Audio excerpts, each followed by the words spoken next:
Sylvia POV. Sylvia has settled rather comfortably in the dining hall, enjoying some kind of herbal tea that Batista had gathered the other day. The smell of food in the air, as Remy, Luna, and Mina worked on getting breakfast put together for the group.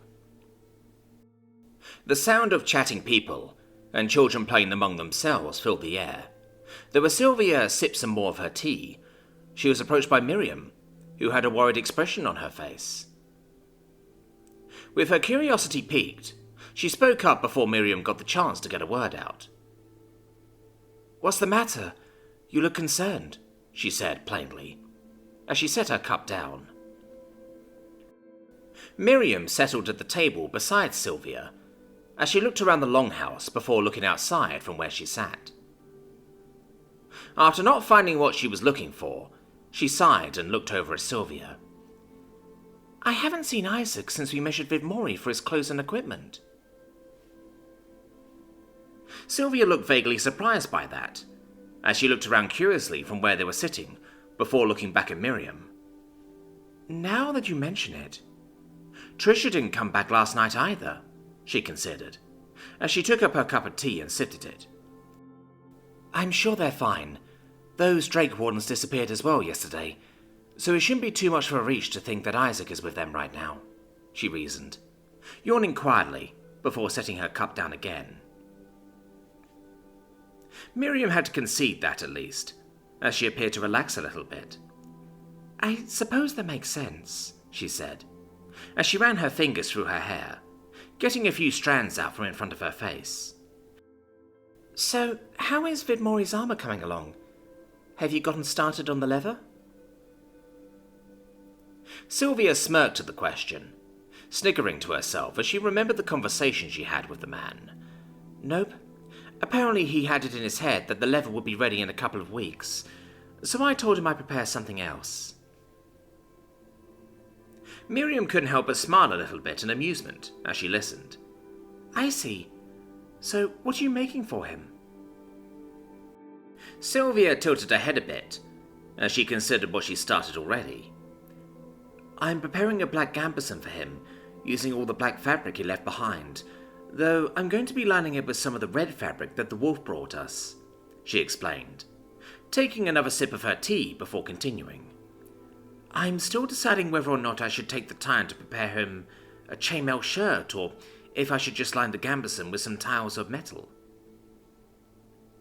Miriam nodded intently, as she looked at her hands, massaging a thumb into the palm of her other hand, before looking back over at Sylvia. "Sounds like you're on top of it. Did you even sleep last night, or are you really just that fast a worker?" she asked curiously. Sylvia looked over at Miriam, wondering what she was getting at before smiling kindly. "Don't worry about taking your time. I've got decades of experience on you, and a dwarf at work cannot be matched. Besides that, I suppose I did manage to squeeze in a couple of hours before the sun came up," she mused cheerfully enough. Miriam smiled, though before she could speak, she suddenly looked horrified by something approaching.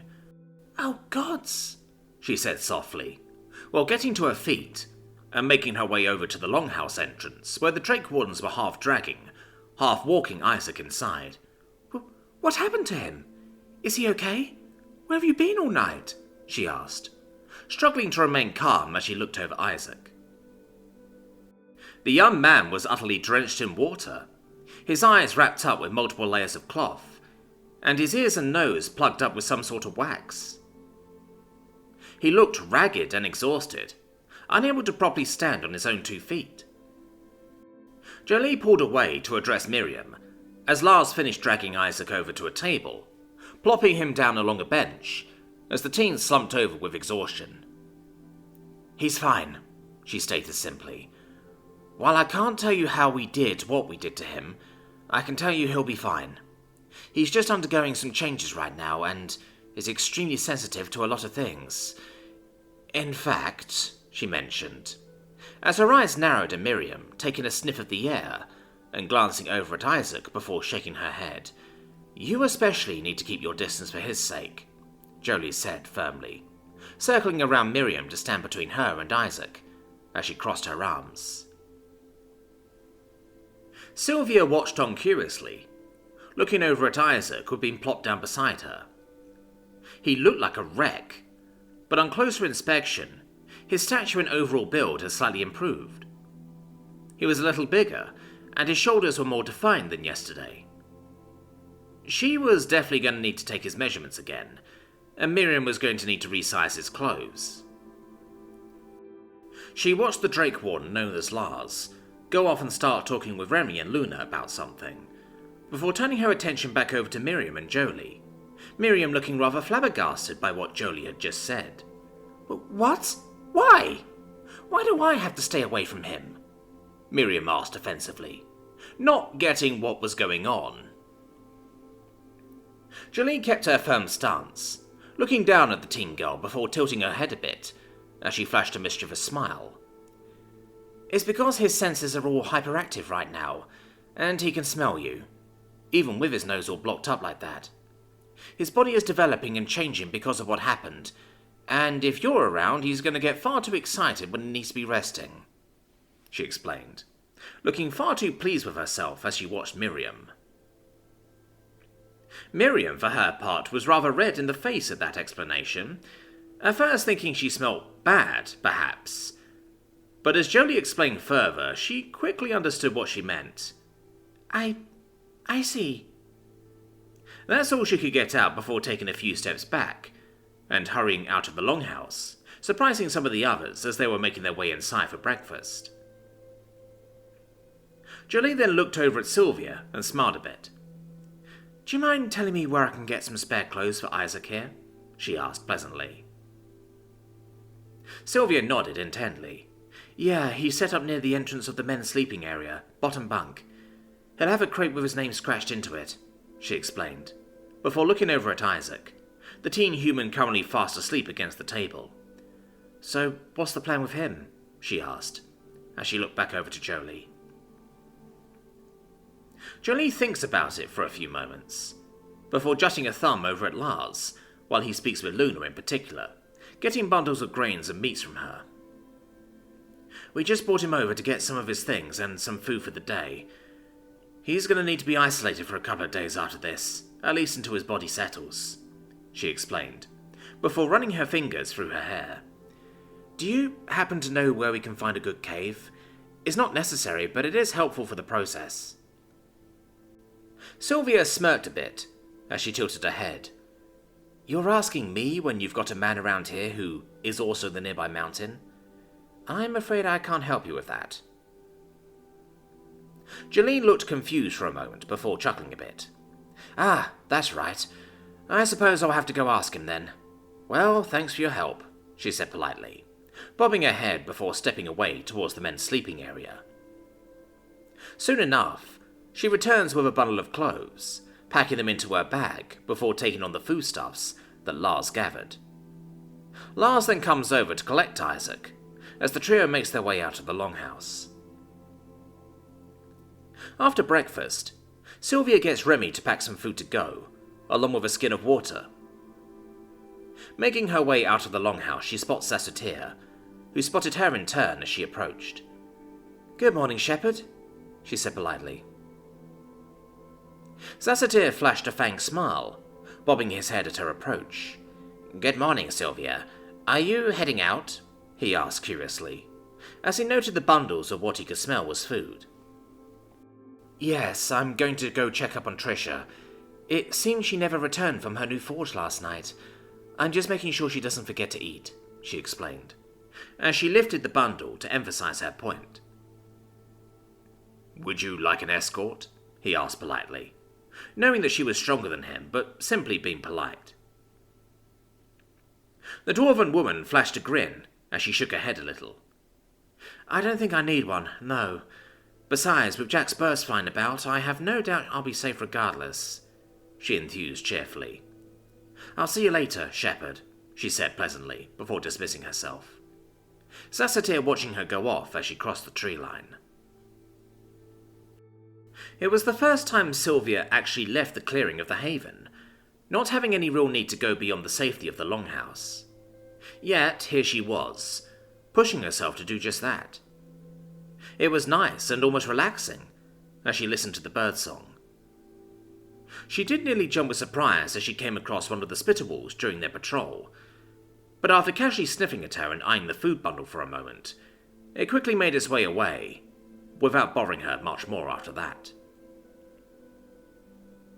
A few of the birds here and there also approached her, flitting close and watching her curiously. Among them was an indigo swan and a rather homely and old-looking owl. She was vaguely disappointed she didn't get to see Jack, but before she knew it, she had ended up at the base of the mountain. Taking a few more moments to look around, she eventually came across a rather well-built staircase. Much to her surprise, she had heard Satyr talk about the system of staircases that littered the mountain, but to actually see it was a different story, as she started to ascend the winding path. She spotted a trail of smoke along the way, following the staircase that seemed to be heading in that direction. After a few more moments, she came across the mouth of a distinctly carved open cave, and within she could hear the rhythmic thrum of metal on metal, and smell the intoxicating scent of mana-enhanced forge flames. Almost excitedly, she picked up the pace, making her way inside as she spotted Trisha hard at work. The team blacksmith wore a heavy apron, along with thick, blackened gloves that went up to her elbow. Her hair was tightly tied back in a ponytail, which was then tucked under a bandana she tied over her head. Another bandana has been tied over her mouth and nose, accompanied by an odd-looking pair of tinted goggles, with lenses too big for use by flyers. As Sylvia looked around, she soon spotted Hefito, dozing nearby on a workstation, sleeping soundly despite the sounds of the forge. Despite herself, Sylvia ended up waiting patiently as she watched Trisha work the forge. The dedication and focus she displayed were almost dwarven in their intensity, and Sylvia wouldn't dream of doing anything to disrupt an artist in their flow. Several more hours passed as Trisha meticulously folded and drew out a wicked-looking dagger with a wavy blade, finally quenching the dagger as she drew it back out and looked it over in the forge light. Trisha turned to take the blade over to her whetstone at her workstation, only to notice Sylvia standing there for who knows how long, letting out a surprisingly shrill shriek as she jumped upon seeing the dwarf. Sylvia, how long have you been there? She asked, curiosity plain in her voice, as she then looked to an equally startled Hefito, who had woken up thanks to Trisha. Sylvia chuckled a bit as she held up the now very cold bundle of food. A few hours, perhaps. I came by to bring you breakfast, though I'm thinking it's closer to lunch now, she mused, as she stepped closer, while Trisha made her way to her workstation, laying the unpolished and unsharpened blade by the already set-up whetstone. Wait, breakfast? Trisha asked, after taking a moment to take off her goggles and pulling down the bandana she had wrapped around her mouth. What time is it? Sylvia walked over, carefully setting the food bundle down on Trisha's workstation. It's the next day. You've been up here for nearly 24s, maybe a little less, she mentioned almost cheerfully, as she took another look at Trisha and smiled a bit more. You've got a stronger mana heart now, don't you? She said, more than she asked, as she looked up at Trisha. Trisha looked vaguely surprised by how long she had been working, looking herself over before flashing a bit of a smile as she looked over at Sylvia. I've actually got a mana ring now. Sylvia let out a low whistle, looking genuinely impressed. That's how you managed to work for so long without feeling the effects of hunger or sleep. All that mana is sustaining you, not to mention you're working within such a mana-rich environment, she mentioned, as she gave a look around the cave, as if that would make her point before looking back to Trisha. You need to learn to manage yourself a little more, but you can afford to be careless with your time. Just make sure to pace yourself. Your body is still young and no doubt adjusting to your newfound power, so remember to eat and drink at least half as often as you used to. Trisha looked both proud, yet mildly embarrassed at the realization that so much time had passed, without her noticing, as she took up Hefferto after pulling off her gloves, cradling the red prowler in her arms while tickling his throat. "All right, I'll keep that in mind, thanks," she said with a smile. Sylvia flashed a toothy grin before clasping her hands into each other and rubbing them. "Now then, 24 hours of non-stop smithing. Show me what you have to show for it." Trisha grinned in response as she set Hefferto down. "Of course, take a look," Trisha enthused, as she led Sylvia down the hall to the storeroom.